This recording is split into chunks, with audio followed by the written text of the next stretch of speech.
ही SIRची जी पूर्ण प्रक्रिया आहे ती सुरळीत व्हावी, नीट व्हावी, कोणालाही वगळता येऊ नये.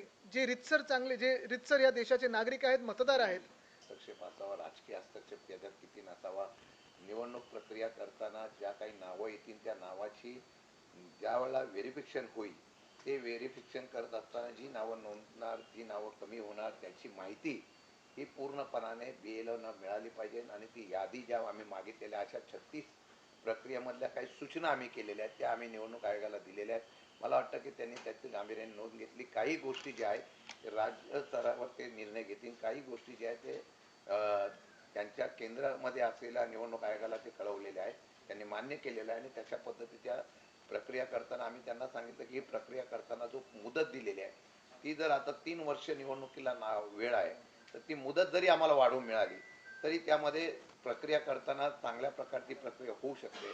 असे अनेक मुद्दे मांडलेले आहेत आणि ते मुद्दे मांडण्याच्या संदर्भातल्या भूमिका करताना की आम्हाला कदाचित केंद्रीय निवडणूक आयोगाची देखील भेट घ्यावी लागेल. सगळ्यात मुंबईसाठी जो महत्त्वाचा मुद्दा होता ज्याच्याबद्दल चर्चा झाली तो म्हणजे जे स्थलांतरित आहे तिथे मोठ्या प्रमाणामध्ये पुनर्विकासाची कामं चालू आहेत आणि पुनर्विकासाच्या कामामध्ये जे भाडे तत्वावरती बिल्डरच्या माध्यमातून असतील किंवा वेगवेगळ्या कारणांनी जे गेलेले आहेत जे तिथे नाहीच आहे, तिथे जागाच नाही आहे, मग त्यांचं काय करणार. तर या संदर्भामध्ये ज्या वेळेला प्रश्न, कारण हा प्रचंड मोठा प्रश्न जो आहे मुंबईकरांसाठी आहे आणि त्या प्रश्नावरती निवडणूक आयोगाकडे आत्ता उत्तर नाही, त्यांनी अभ्यास करून त्याच्यावरती आम्हाला उत्तर देईल असं सांगितलेलं आहे. प्रश्न असा की इतक्या मोठ्या महत्त्वाच्या मुद्द्यावरती त्यांच्याकडे आता उत्तर नसेल तर SIRच्या प्रक्रियेला आपण लगेचच सामोरं जात असताना हा मोठा संभ्रमाचा विषय राहणार आहे आणि त्याकरता आमचा पाठपुरावा महाविकास आघाडीचा निश्चितपणे राहील. यामध्ये वल्नरेबल जे सेक्शन्स आहेत त्यांच्या संदर्भात काय केलं पाहिजे, म्हणजे मतदारसंघामध्ये 40-45% वरती गेलेलं नाही. मुंबईमधल्या अनेक मतदारसंघामध्ये तेवढं देखील गेलेलं नाही. मतदारसंघामध्ये 40-45% वरती गेलेलं नाही. मुंबईमधल्या अनेक मतदारसंघामध्ये तेवढं देखील गेलेलं नाही. परंतु त्यांना आम्ही विचारलं की तुमच्याकडे यादी आहे का, ते देणार का, तर ते देणार आहेत अशा तऱ्हेचं त्यांनी सांगितलेलं आहे. परंतु ही एक प्रक्रिया प्रचंड मोठी क्लिष्ट असणार आहे. डी वोटरचा मोठा प्रश्न आहे, जो नवीन मतदार जो नोंदणीचा, आणि त्यांना मार्गदर्शन करणं आणि त्यांचं मोठ्या प्रमाणामध्ये त्या संदर्भामध्ये प्रबोधन करणं की कशा पद्धतीनं आपल्याला रजिस्टर करता येईल, ह्या गोष्टीसाठी BLA असतील किंवा पक्ष यांची फार मदत लागणार आहे, सगळी राजकीय पक्षांची. आणि एक मोठं कॅम्पेन जसं आता आदित्य साहेबांनी सांगितलं की मीडियाचा देखील प्रचंड मोठा रोल राहणार आहे आणि त्या दृष्टिकोनातून हे जे संभ्रमाचं वातावरण आहे, सगळ्यात संभ्रमाचं वातावरण हे दूर करता येईल संभ्रम, पण जे भीतीचं वातावरण संपूर्ण देशपातळीवरती आहे जे आपण बंगालमध्ये पाहिलं, कारण हे आयुध म्हणून वापरलं जाते SIRचा, हे जे काही हत्यार म्हणून वापरलं जातंय आणि निवडणुका जिंकण्यासाठी.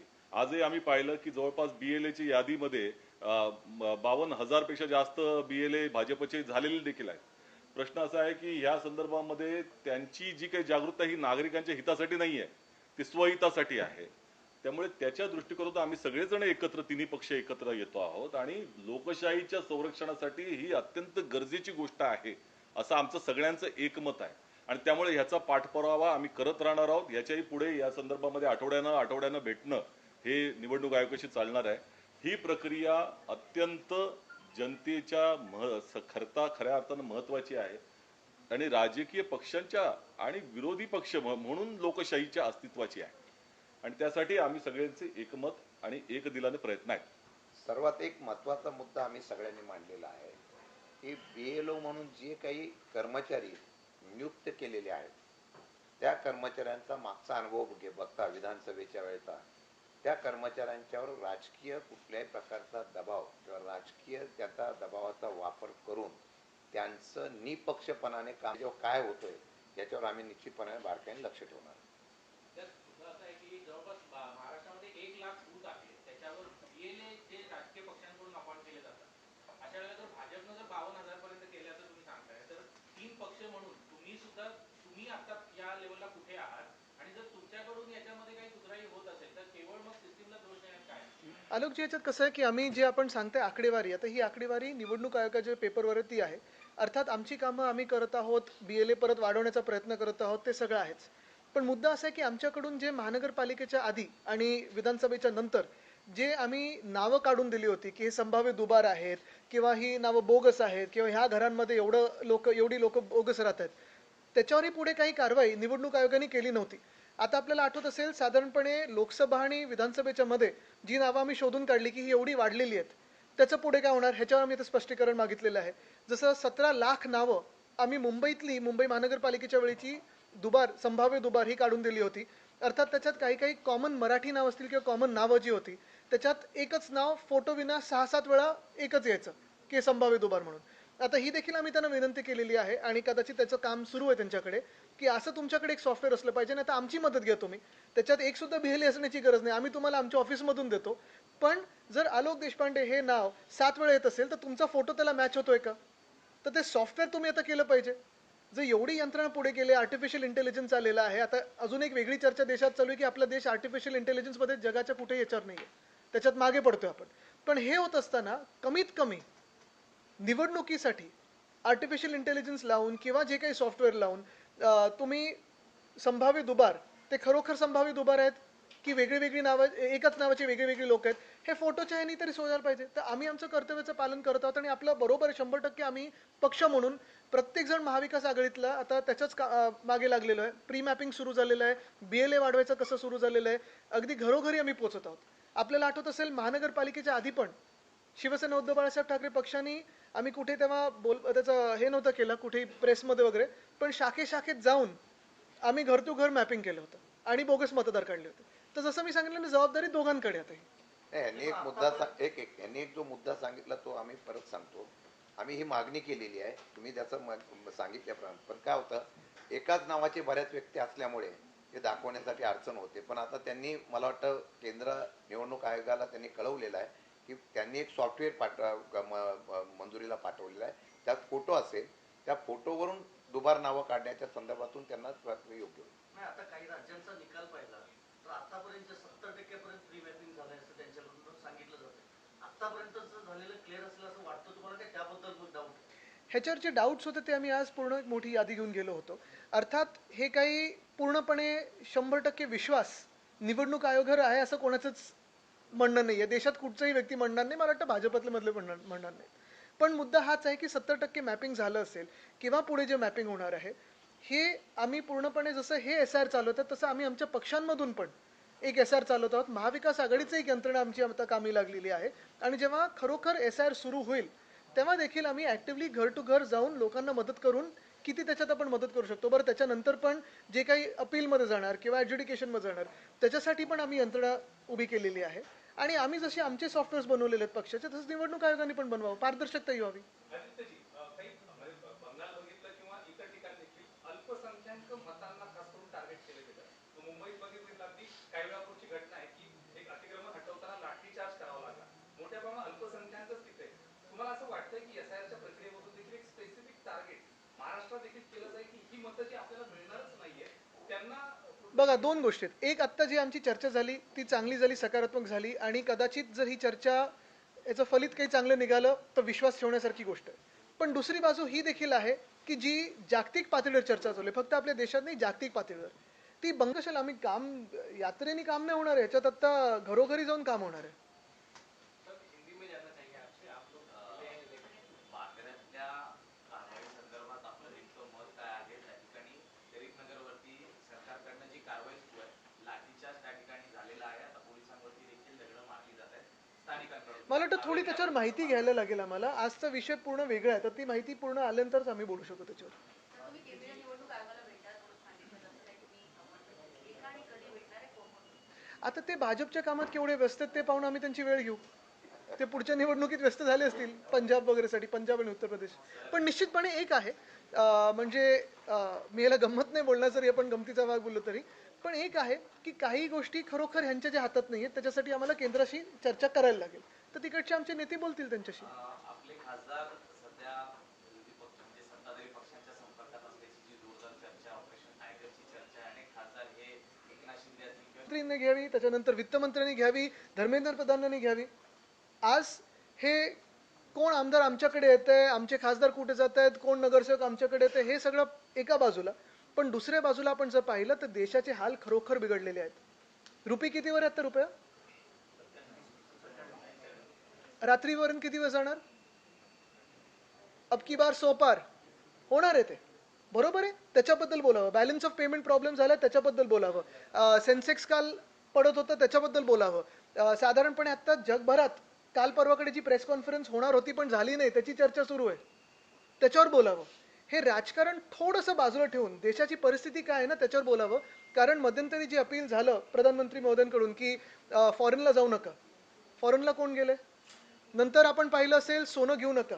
7% ह्या देशाचा जीडीपी त्या सोन्याच्या मार्केटमधून येतो. नुकसान कोणाचं होणार आहे? ज्या लोकांनी, ज्या सोने बाजारांनी त्यांना मतदान केलं.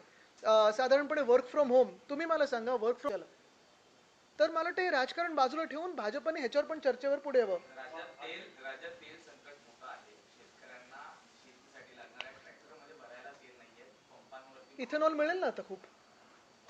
मोठ्या प्रमाणात रांगा लागलेल्या आहेत. तर नेमकं शेतकऱ्यांच्या भावना आपण कसे पाहता, त्याकडे कसं पाहता? बघा मी हेच तुम्हाला सांगत आहोत की राजकारणाच्या पलीकडे आता सगळ्या निवडणुका जिंकल्यानंतर थोडं तरी जे कर्तव्य आहे त्यांचं त्याचं पालन व्हावं. आदित्यजी, पंतप्रधान नरेंद्र मोदी हे परदेशावर आहेत. त्याबद्दल तुमचं मत काय? आज मी फक्त SR बद्दल बोलायला गेलेलो इथे.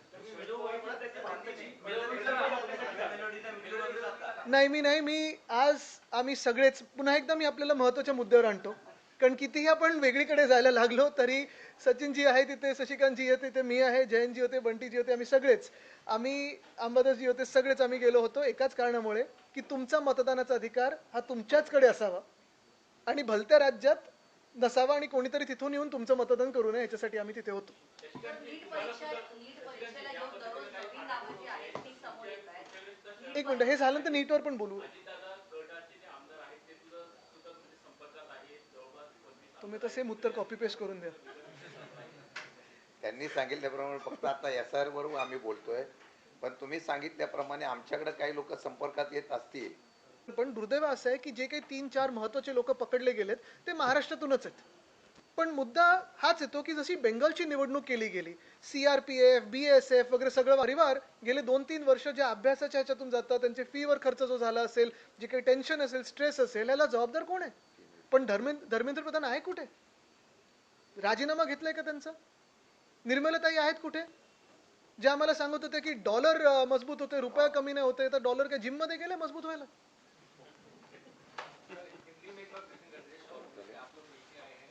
जी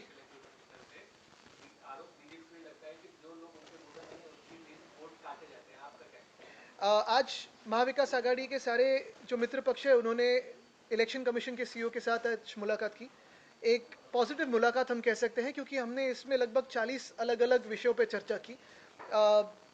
चर्चा तो पॉजिटिव हुई है लेकिन इसकी अमल बजावनी कैसे होगी, इस बात की अमल कैसे होगी, इस बात पे अमल कैसे होगा, यही हम देखना चाहते हैं क्योंकि SIR अगले महीने से महाराष्ट्र में भी होगा.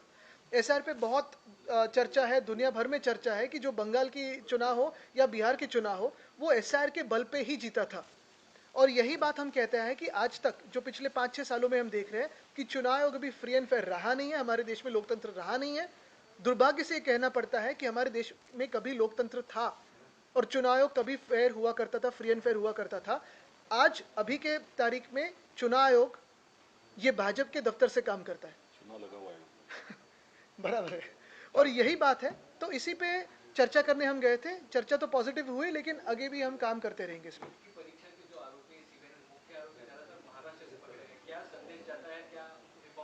यही बात है कि आप देख रहे हो पिछले 3-4 सालों में महाराष्ट्र में जो पॉलिटिकल कल्चर हुआ है उसी का रिफ्लेक्शन आज यही होने जा रहा है. कभी जो हम कहते हैं ना कि आमदार फोडले, हे फोडले, खासदार फोडले, तसा पेपर पण फोडला. लेकिन यही बात है कि हमारा दुर्भाग्य है कि ये जो 2-3 प्राइम अक्यूज है वो महाराष्ट्र से पकड़े गए. हमारा तो यही कहना है कि अगर ये सच में अक्यूज है और गिल्टी है तो जिन बच्चों के, जिन विद्यार्थियों के नसीबों को इन्होंने खराब कर दिया है उसी की सजा करके इनको पूरे चौक में फांसी दी जानी चाहिए.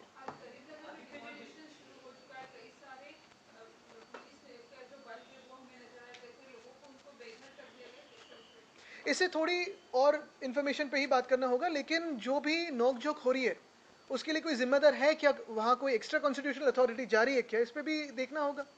क्योंकि भाजपा यही चाहती है कि हर राज्य में जहाँ उनकी सरकार हो या ना हो, जिस शहर में उनकी सरकार हो या ना हो, हर जगह दंगे हो, मारामारी हो और फिर अपनी रोटी सेके, बस वही भाजपा चाहती है.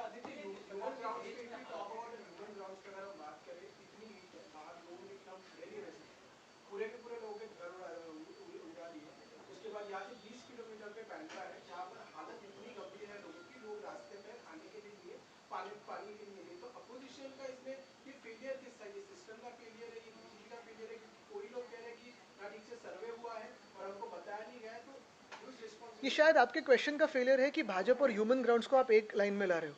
अगर ह्यूमन ग्राउंड्स की बात होती तो डिमोनेटाइजेशन में जो लाइन लगती वो नहीं लगती। अगर ह्यूमन ग्राउंड्स की बात होती तो भाजपा जो दंगे करवाती है देश में वो नहीं करवाते। अगर ह्यूमन ग्राउंड्स की बात होती तो अचानक एक रात में जो लॉकडाउन कहा गया था वो नहीं होता। अगर ह्यूमन ग्राउंड्स की बात होती तो पिछले हफ्ते में जो सारी बातें इकोनॉमी में हमारे हलचल मचा दी है वो नहीं होती। लेकिन यही बात मैं कहना चाहता हूँ कि आज लीगल हो इलीगल हो प्रोसेस जो भी हो फॉलो होनी चाहिए, और वही बात प्रोसेस की बात हो उसी को फॉलो होना चाहिए। फिर उसमें ना जाति देखना चाहिए, ना धर्म देखना चाहिए, ना भाषा देखनी चाहिए। जो भी लीगल हो उसके हिसाब से तो जाना ही चाहिए। लेकिन वहाँ कोई झगड़े दंगा फसाद करने के लिए जा रहा है क्या, पुलिस के साथ जा रहा है क्या, पुलिस के खिलाफ जा रहा है क्या, ये दोनों तरफ से देखना जरूरी है। और सिर्फ एक इलाके की मैं बात नहीं कर रहा हूँ, पूरे देश की बात कर रहा हूँ। नहीं तो सोनम वांगचुक को भी अरेस्ट नहीं करते। ही माझी भूमिका प्रत्येक भाषेत आहे।